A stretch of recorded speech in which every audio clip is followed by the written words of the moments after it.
नमस्कार साथियों, अगर आप एक सीनियर सिटीजन हैं और आपको भी सरकार की तरफ से मिलने वाली उसकी जानकारी नहीं है, आपको कुछ योजनाओं के बारे में पता नहीं है, आप परेशान रहते हो, तो आज की इस वीडियो को पूरा देखिएगा और सिर्फ देखिएगा ही नहीं, अपने यार दोस्त रिश्तेदारों के साथ इसको शेयर भी करिएगा ताकि कोई भी सीनियर सिटीजन गवर्नमेंट की तरफ से मिलने वाली इन सुविधाओं को और अपने कानूनी अधिकारों के बारे में सही से जान पाए और समय रहते इस चीज़ का लाभ उठा पाए। तो चलिए बिना किसी देरी के अपनी इस वीडियो को स्टार्ट करते हैं। तो यहाँ पर आप लोग को लेकर के आ चुके हैं सीधे अपने मोबाइल फ़ोन की स्क्रीन पर और यहाँ पर आप लोग पढ़ पाओगे नंबर 1 पर। देखिए, स्वास्थ्य संबंधी राहतें आपको मिलती हैं, यानी कि मुफ्त इलाज और आयुष्मान कार्ड, सरकारी अस्पतालों में मुफ्त में इलाज। कई जगह देखिए, ये तो सभी का होता है, किसी भी सरकारी अस्पताल में आप चले जाओ सभी का फ्री इलाज होता है, लेकिन कुछ पैसे आपसे पड़ जाते हैं जांच के नाम पर या फिर बाहर की दवा के नाम पर, कुछ भी हो। लेकिन अगर आप एक वरिष्ठ नागरिक की श्रेणी में आते हो तो सरकारी अस्पतालों में आपका इलाज जो है वो पूर्णतः निःशुल्क होगा, आपसे कोई भी एक पैसा किसी भी नाम पर नहीं ले सकता।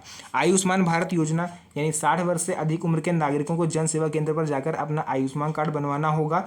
70 वर्ष से ऊपर के नागरिक घर बैठे भी इसके लिए आवेदन कर सकते हैं, उन्हें घर बैठे भी इस चीज़ को आवेदन करने की सुविधा गवर्नमेंट ने दी हुई है। इसमें होता क्या है, 5 लाख रुपए तक का आपको इलाज आप करा सकते हो, यानी आयुष्मान कार्ड धारक को सालाना 5 लाख रुपए तक का मुफ्त इलाज मिलता है। सभी वरिष्ठ नागरिक इसके लिए पात्र हैं, इसमें कोई इनकम लिमिट नहीं है। अब यह सुविधा केवल गरीबों तक ही सीमित नहीं है बल्कि हर वरिष्ठ नागरिक इसके लिए पात्र है। देखिए, अब आपको बता दें, घर बैठे आप आवेदन कर सकते हो। सीएससी सेंटर आप जा सकते हो, आप चाहो तो आप चल फिर सकते हो, तो आप सीएससी सेंटर जाकर भी इसके लिए आवेदन कर सकते हो। थर्ड यहाँ पर आ जाता है प्राथमिकता का अधिकार, यानी राइट टू प्रायोरिटी। देखिए, सभी कार्यालयों में आप लोग को प्राथमिकता मिलेगी, यानी वरिष्ठ नागरिक को किसी भी, चाहे आप सरकारी विभाग में जाओ कि निजी विभाग में जाओ, जैसे राशन लेने जा रहे हो कहीं पर, या फिर ट्रेन टिकट में आपको लाइन लगनी पड़ रही है, या फिर बैंक आप जा रहे हो पेंशन निकालने, राशन लेने जा रहे हो, कहीं भी आप जाओ आपको लाइन लगने की आवश्यकता नहीं है। और अगर कोई व्यक्ति आपसे लाइन में लगने को बोलता है तो आप उसकी कंप्लेन कर सकते हो। देखिए, लंबी कतारों में खड़े होने की अब आपको आवश्यकता नहीं है, आपका काम सबसे पहले किया जाएगा। आप नंबर 1 पर जाके अपना काम करा सकते हो। ये कोई दया नहीं कर रहा आपके ऊपर, ना ही कोई उनका, ये आप इंसानियत भी समझ सकते हो खैर, लेकिन ये नैतिक कर्तव्य नहीं है, ये कानूनी अधिकार है आप लोग का। ये कोई आप पर दया नहीं कर रहा है कि बुजुर्ग हैं कहाँ खड़े होंगे, लो उनका काम कर दें, नहीं, ये आपका लीगल राइट है, आपका कानूनी अधिकार है कि कोई भी आपसे लाइन में लगने को नहीं कह सकता। उसके बाद कानूनी संरक्षण की बात करते हैं। यहाँ पर आपको कानूनी संरक्षण मिला हुआ है। इसमें यदि कोई कार्यालय कर्मचारी प्राथमिकता आपको नहीं देता है, आपसे लाइन में लगने को कहता है, आपसे बदतमीजी करता है, आपसे बात नहीं करता सही से, तो आप अपने अधिकार का दावा कर सकते हो। या प्रावधान वरिष्ठ नागरिकों के सम्मान और सुविधा के लिए लागू किए गए हैं। इसके साथ ही साथ आर्थिक राहतें जो गवर्नमेंट की तरफ से आपको मिल जाती हैं, कभी कभी बैंक की तरफ से भी मिलती है, जैसे कि एफडी, यानी फिक्स डिपॉजिट पर ब्याज में छूट। यानी कि अगर आपने एफडी कराई हुई है और सालाना ब्याज आपका 1 लाख रुपए तक है तो उस पर अब कोई टीडीएस नहीं कटेगा। इससे वरिष्ठ नागरिकों को टैक्स में राहत मिलेगी और उनकी बचत जो है वो सुरक्षित हो पाएगी।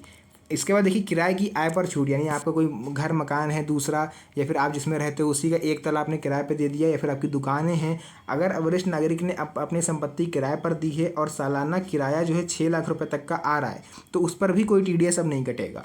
इससे उन वरिष्ठ नागरिकों को राहत मिलती है जो अपनी संपत्ति से मिलने वाले किराए से अपना जीवन यापन करते हैं।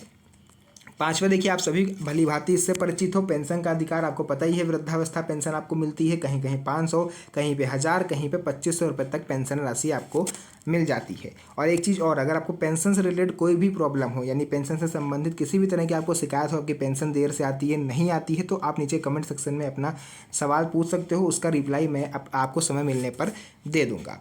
आवेदन प्रक्रिया आप सभी को पता है, अगर नहीं पता है तो आप यहाँ पर पढ़ सकते हो। ये सारे डॉक्यूमेंट हैं जो आपके पास होने चाहिए अगर आप पेंशन के लिए आवेदन करने वाले हो। इसका स्क्रीनशॉट ले लीजिए, फोटो खींच के रख लीजिए या कहीं पर नोट कर लीजिए। ये सारे डॉक्यूमेंट लेके सीएससी सेंटर पर चले जाइएगा, 50 रुपये आपसे लेगा, आपका आवेदन जो है वो कर देगा। उसके बाद आ जाता है वरिष्ठ नागरिक ट्रिब्यूनल और त्वरित न्याय। देखिए, सीनियर सिटीजन के लिए सरकार ने एक अलग से कमेटी गठित करी है जिसको हम लोग बोलते हैं सीनियर सिटीजन ट्रिब्यूनल। अब इसका काम क्या होता है कि अगर सीनियर सिटीजन को किसी भी तरह की कोई परेशानी आ रही है, कोई परेशान कर रहा है, कोई प्रताड़ित कर रहा है, तो वो तुरंत से उसका समाधान करेगी। यानी वरिष्ठ नागरिकों की समस्याओं के समाधान के लिए सीनियर सिटीजन ट्रिब्यूनल की स्थापना की गई है। यदि घर में या बाहर आपको कोई भी समस्या है तो आप वरिष्ठ नागरिक सीधे ट्रिब्यूनल में जा करके शिकायत कर सकते हैं और ये जो ट्रिब्यूनल है ये आप लोग को त्वरित न्याय दिलवाएगा। यानी कि ट्रिब्यूनल को 90 दिनों के भीतर फैसला सुनाना अनिवार्य है। वरिष्ठ नागरिकों को वकील की आवश्यकता नहीं होती। आप ये मत सोचना कि हमें वकील की आवश्यकता होगी तो हमें उसकी फीस देनी पड़ेगी, कहाँ एक छोटी सी बात के लिए केस लड़ेंगे। नहीं, आपको वकील की आवश्यकता नहीं है। आपको केवल एक एप्लीकेशन लिख के देनी है और प्रार्थना पत्र जिसको हम लोग बोलते हैं वो आपको देना है। और सही तरीके से अगर आपने शिकायत करी विद प्रूफ के साथ तो वरिष्ठ नागरिक के पक्ष में जल्द से जल्द फैसला हो सकता है। इसी के साथ साथ देखिए कानूनी अधिकार जो आप लोग को मिले हुए हैं सीनियर सिटीजन को, उसमें सबसे बड़ा जो एक्ट है सुप्रीम कोर्ट की तरफ से जो लाया गया था सीनियर सिटीजन एक्ट 2007 यानी वरिष्ठ नागरिक कल्याण अधिनियम 2007। इसके तहत वरिष्ठ नागरिकों और उनके माता पिता की देखभाल, आर्थिक सुरक्षा और संपत्ति की रक्षा की जाती है। बच्चों का नैतिक कर्तव्य है कि वे माता पिता की देखभाल करें और अगर आपकी संतान आपकी देखभाल करने से मना कर देती हैं तो आप उनकी कंप्लेन कर सकते हो, आपको न्याय मिलेगा। मेंटेनेंस का अधिकार, यदि संतानें माता पिता की बुनियादी जरूरतें पूरी नहीं करती हैं तो वरिष्ठ नागरिक ट्रिब्यूनल में मेंटेनेंस यानी गुजारा भत्ता की मांग कर सकते हैं। इसमें रहने, खाने, दवा, चिकित्सा, आवास आदि शामिल हैं। ठीक है। उसके बाद संपत्ति का अधिकार, यानी अगर आपकी संपत्ति आपने अपने बच्चों के नाम कर दी है और बच्चे अब आपको परेशान कर रहे हैं, एक बार संपत्ति मिल जाने के बाद आपकी ज़रूरत खत्म हो गई, तो ऐसे में आप चाहो तो उनसे संपत्ति वापस ले सकते हो, क्योंकि वरिष्ठ नागरिकों को ये पूरा अधिकार है कि वे चाहें तो अपनी संपत्ति बेच सकते हैं, किसी को गिफ्ट कर सकते हैं, दान कर सकते हैं या वसीयत बना सकते हैं। लेकिन यदि संपत्ति आपसे धोखे या जबरदस्ती में ट्रांसफर करवाई गई है तो उसे आप ट्रिब्यूनल में जाके शून्य घोषित करवा सकते हो, फिर वो संपत्ति वापस आपके नाम हो जाएगी। सेक्शन 23(1) के तहत यदि संतानें संपत्ति को लेकर माता पिता की देखभाल नहीं कर रही हैं तो आप उनसे अपनी संपत्ति वापस भी ले सकते हो। घरेलू हिंसा से सुरक्षा, डोमेस्टिक वायलेंस एक्ट के तहत घर में किसी प्रकार की शारीरिक, मानसिक और आर्थिक या भावनात्मक प्रताड़ना से वरिष्ठ नागरिकों की सुरक्षा की जाती है।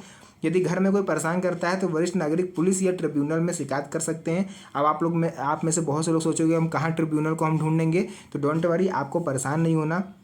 आपको सिंपली अपने थाना क्षेत्र में चले जाना है, जो भी आपके क्षेत्र का थाना हो ये पता करके आप चले जाइएगा, किसी से भी पूछ लोगे वो बता देगा।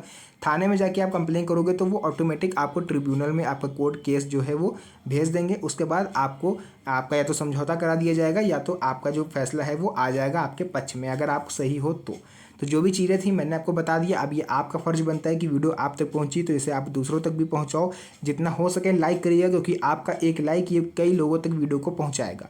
तो फिलहाल जो भी जानकारी थी मैंने पूरा क्लियर बता दिया है। वीडियो पसंद आई तो वीडियो को लाइक करके चैनल को सब्सक्राइब जरूर करिएगा, क्योंकि इस तरह की वीडियो आपको मेरे चैनल पर अब देखने को मिलती रहेगी। तो मिलते हैं आप सभी से नेक्स्ट वीडियो में एक और अच्छी इंटरेस्टिंग मज़ेदार वीडियो के साथ। तब तक के लिए धन्यवाद। जय हिंद।